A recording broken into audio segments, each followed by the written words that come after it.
Hello बच्चों, welcome back to my channel. I am Pooja and today we are continuing our class 9th sample question paper. So we have already completed question 35 of this sample paper and today we are continuing the sample paper and diving into the next question. Okay, so right now we are on question number 36. In this question, it is given that we have to read the text carefully. Rita was studying in the class 9th C of St. Surya Public School, Mehrauli, New Delhi. Once Ranjit and his daughter Rita were returning after attending teachers' parents' meeting at Rita's school. At the home of Ranjit was close to the school, so they were coming by walking. Rita asked her father, Daddy, how old are you? Ranjit said, sum of ages of both of us is 55 years. तो सबसे पहले हम late करते हैं. Let father's age, Ranjit age be X years old and daughter name is Rita. Rita's age be Y years. तो इसने कहा सबसे पहली जो इक्वेशन है वो बनी sum of ages of both of us means x plus y is equal to 55. This is our first equation. Also after 10 years, अब देखिए अगर रंजीत जो इसके डैड हैं उसकी एज अगर एक्स है तो आफ्टर 10 ईयर्स कितनी हो जाएगी एक्स प्लस 10. और जो डॉटर है रीटा, रीटा की एज कितनी हो जाएगी वाई प्लस 10 आफ्टर 10 ईयर्स. तो आफ्टर 10 ईयर्स माई एज कौन डैड की age x plus 10 will be means equal to double means twice of you means Rita age y plus 10. ठीक है, अब इसको थोड़ा सा सॉल्व कर देते हैं. X plus 10 minus 2y minus 10 equal to 0, sorry -20. ठीक है, 2 × 10 किया तो -20. तो हमारे पास what is the second equation. तो हमारे पास ये आ गई सेकेंड इक्वेशन. क्या आई हमारे पास x माइनस 2y माइनस 10 या फिर equal to 10. This is our second equation. ठीक है, what is the present age of Rita in years. Rita की एज निकालनी है, प्रेजेंट एज मीन्स वाई की वैल्यू निकालनी. अब हमारे पास क्या है, दो इक्वेशंस हो गई. एक तो है x plus y equal to 55 and जो सेकेंड इक्वेशन है that is x minus 2y equal to 10. इन दोनों इक्वेशंस को सब्ट्रैक्ट करते हैं तो सारे के सारे साइन चेंज हो जाएंगे, तो ये दोनों कट हो जाएंगे और ये आ जाएगा 3y इज इक्वल टू 45. यहाँ से y की वैल्यू आ गई 15. मीन्स रीटा की प्रेजेंट एज कितनी है डॉटर की 15 ईयर्स. ओके, तो ये हमारा सेकंड पार्ट का आंसर आ गया. सॉरी, रीटा की एज कितनी है 15 ईयर्स आ गई. अब next question, what is the present age of Ranjit in years. अब रंजीत की प्रेजेंट एज निकालनी है. अब हमें पता है x plus y equal to 55 है, y की वैल्यू ऑलरेडी हम निकाल चुके हैं दैट इज 15. तो इस इक्वेशन में जब आप रखेंगे x प्लस 15 इक्वल टू 55 तो यहाँ से x की वैल्यू आ जाएगी 40 ईयर्स. मीन्स रंजीत की एज कितनी है present age 40 years. If the ratio of age of Rita and her mother, तो Rita's age upon mother age का रेशियो दे रखा है दैट इज 3/7. तो आपको मदर की एज निकालनी है. रीटा एज ऑलरेडी हम निकाल चुके हैं, ये रही 15 ईयर्स. तो 15 upon mother age equal to 3/7. तो यहाँ से आप 3 को कट कर सकते हैं. तो यहाँ से मदर की एज आ गई हमारे पास 7×5 या 35 ईयर्स. ओके, तो यहाँ पे हमारे इस क्वेश्चन के सारे पार्ट्स हो चुके हैं. चलिए नेक्स्ट क्वेश्चन करते हैं, क्वेश्चन नंबर 37. सो इसमें आपको दे रखा है a children's park is in the shape of isosceles triangle P Q R. देखिए पी, इसको थोड़ा सा बड़ा बनाते हैं। पी क्यू आर, ये आइसोसेलेस ट्राइंगल है। Such that P Q equal to P R, S and T are points on Q R such that, ये मान लीजिए एस है पॉइंट, ये टी है। तो आपको ये दे रखा है कि क्यू टी, देखिए Q T equal to R S, ये आपको दे रखा है। अब सबसे पहले इसी को देखते हैं। Q T equal to R S, आपको ये दे रखा है। क्यू टी है कितना, इसको हम Q S plus S T लिख सकते हैं, क्यू टी को, और आर एस को S T plus T R.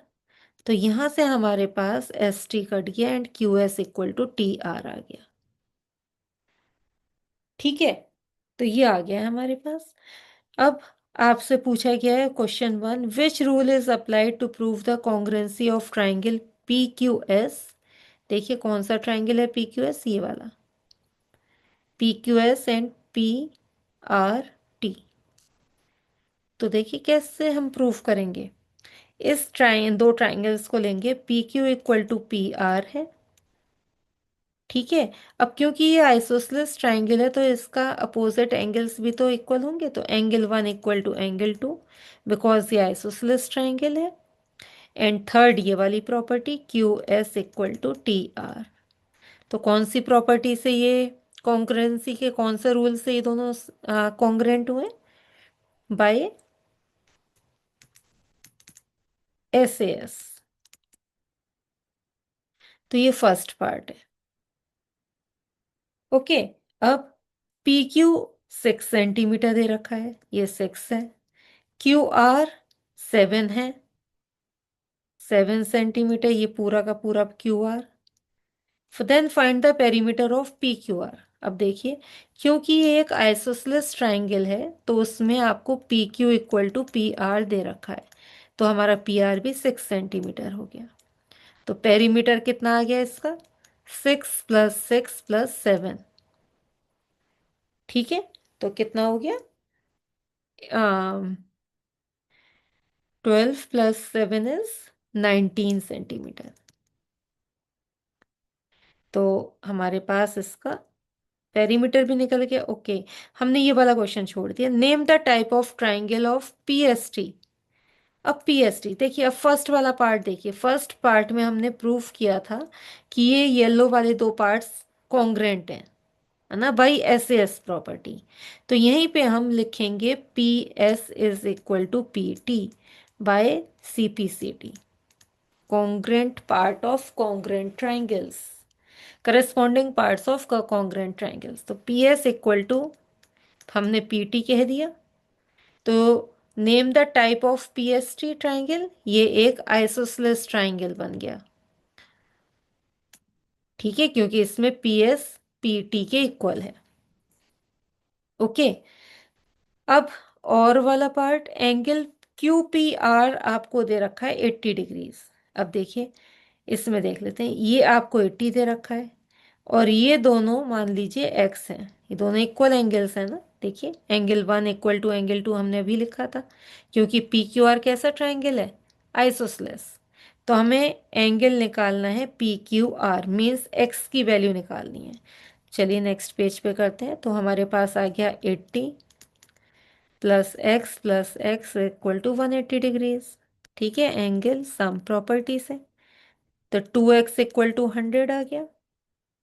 तो यहाँ से हमारे पास x की वैल्यू आ गई 50 डिग्रीज, ठीक है। तो हमें यही निकालना था, पी क्यू आर की वैल्यू निकालनी थी, ये आ गई 50 डिग्रीज, ठीक है। चलिए नेक्स्ट क्वेश्चन, जो कि इस सैंपल पेपर का लास्ट क्वेश्चन है। Rohan draws a circle of radius 10 centimetre with the help of a compass and scale। तो अब आपको रेडियस, आपको हर जगह पे इस सर्कल का 10 सेंटीमीटर दे रखा है। तो ए ओ 10 है, ओ बी 10 है, ओ सी ओ डी, ये सारे के सारे 10 10 सेंटीमीटर के हैं, सारे इक्वल हैं, क्योंकि सारे के सारे क्या हैं, रेडियस हैं। He also draws two chords AB and CD in such a way that the perpendicular distance from the center AB and CD are 6 and 8 centimetre. देखिए OP आपको 6 सेंटीमीटर दे रखा है एंड OQ आपको 8 सेंटीमीटर दे रखा है, और ये कहा है कि ये परपेंडिकुलर डिस्टेंस है। ठीक है। फर्स्ट पार्ट क्या है, show that the perpendicular drawn from the centre to a circle to a chord bisects the chord. अब हमें क्या प्रूफ करना है इसमें, कि जो ये ए बी है इसमें A P equal to P B होना चाहिए, ये बाइसेक्ट कर रहा है कॉर्ड को। तो फर्स्ट पार्ट हम कैसे करेंगे, हम देखिए ट्राइंगल लेंगे, in triangle A O B, चलिए नेक्स्ट पेज पे करते हैं।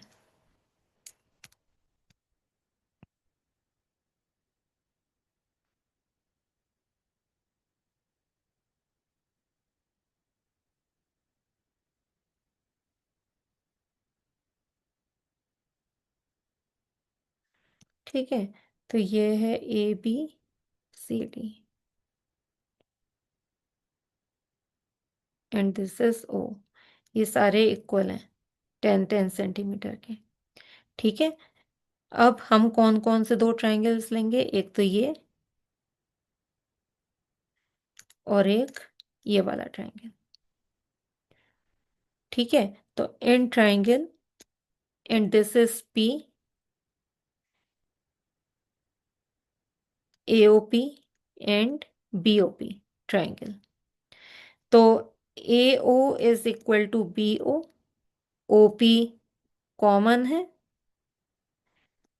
एंड ये दोनों 90 डिग्रीज है। मान लीजिए एंगल 1 है, ये एंगल 2, तो angle 1 equal to angle 2 each 90 degree. तो दोनों के दोनों ट्रायंगल्स कैसे हो गए, AOP is congruent to triangle BOP by property RHS। ठीक है, ये राइट एंगल्ड, इसके सामने की साइड ये इक्वल है जो हाइपोटेन्यूज है, और एक साइड इक्वल है, तो ये बाय RHS दोनों ट्रायंगल्स कॉन्ग्रुएंट हो गए। तो हमने कहा इसमें AP इक्वल टू PB। और सिमिलरली जब आप इन दो ट्रायंगल्स को लेंगे तो यहाँ पे हमारे पास ये है Q, तो CQ इक्वल टू DQ हो जाएगा। ठीक है, तो ये कैसे हुआ, दोनों के दोनों ये बाय CPCT हुए। ठीक है, अब next part, what is the length of CD। CD की लेंथ क्या है, ये CD की। ठीक है, तो देखिए ये यहीं पे कर लेते हैं। अब OQ आपको दे रखा है 8 सेंटीमीटर, ये OQ इज 8, तो ये है C, ये है Q, ये है O, ये 10 दे रखा है, OQ आपको 8 दे रखा है, तो CQ आप निकालेंगे, क्योंकि ये परपेंडिकुलर है तो पाइथागोरस थ्योरम लगा सकते हैं। OC square equal to OQ square plus CQ square, 10 का स्क्वायर माइनस 8 का square equal to CQ square. तो 100 माइनस 64 इज 36, तो हमारा CQ आ गया 6 सेंटीमीटर।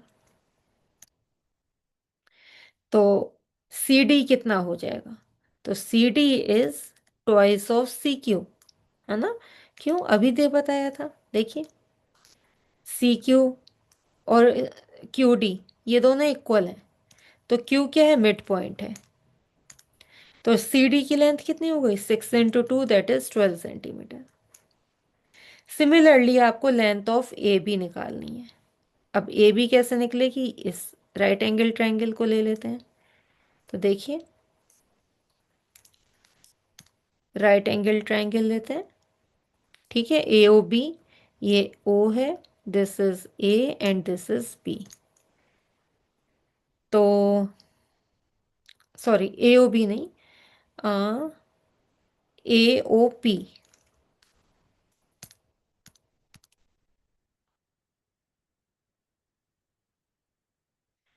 तो आपको दे रखा है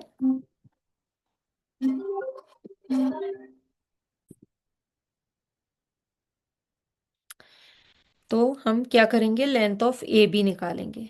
ठीक है, तो यहाँ पे हमारे पास ए ओ दे रखा है 10 सेंटीमीटर,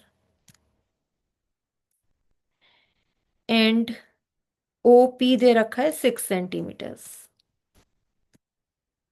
ए पी निकालते हैं, और right angled is at P. तो हमने ये गलत डायग्राम बना लिया। This is actually P, and ये ओ है। ठीक है,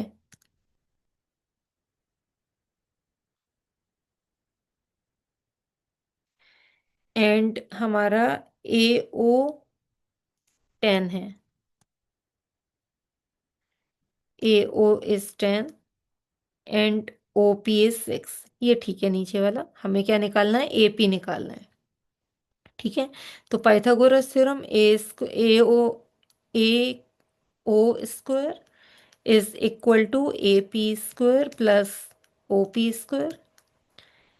तो 10 का square equal to A P square plus 6 का स्क्वायर। तो यहाँ से ए पी स्क्वायर आ गया 100 - 36, दैट इज 64, और 8 का स्क्वायर। तो यहाँ पे ए पी इज 8 सेंटीमीटर। तो हमारे पास ए बी कितना आ गया, that is twice of A P, क्योंकि पी क्या है, मिड पॉइंट है। तो 2 AP दैट इज 16 सेंटीमीटर हमारा इसका ए बी का की लेंथ आ गई। ठीक है, तो this was the third point. और में है, how many circles can be drawn from 3 given no non collinear points. तो आपने इसका ऑलरेडी एनसीईआरटी में आपको दिया हुआ है कि 3 नॉन कॉलिनियर पॉइंट से हम सिर्फ और सिर्फ एक ही सर्किल बना सकते हैं। तो आप इसमें क्या लिखेंगे, देखिए, और वाले पार्ट में, there is one and only one circle passing through